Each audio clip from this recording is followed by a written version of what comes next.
Hello viewers, আসসালামু আলাইকুম ওয়া রাহমাতুল্লাহ। আমি একটি গাছের গুণমান নিয়ে আসলাম। গাছটির গুণমান হচ্ছে যে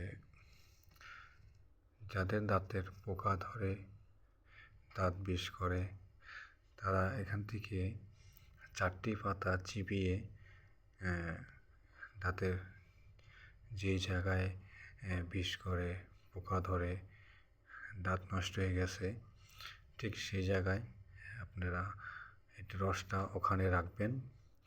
আর রসটা হচ্ছে এটা খাবেন না, ফেলে দিবেন।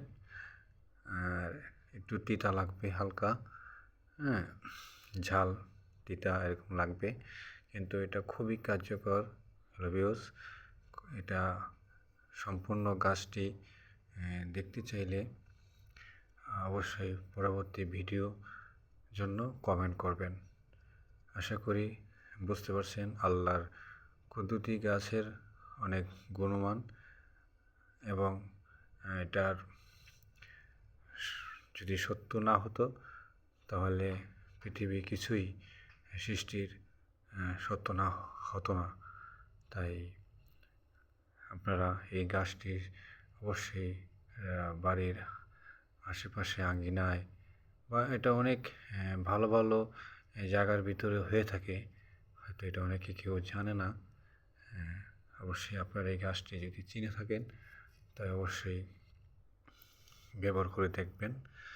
আর এই গাছটি আমি ছিঁড়েছি প্রায় 5-6-7 ঘন্টা হয়ে গেছে, কিন্তু এখনও তরতাজা গাছটি, ঠিক এরকমই থাকবে।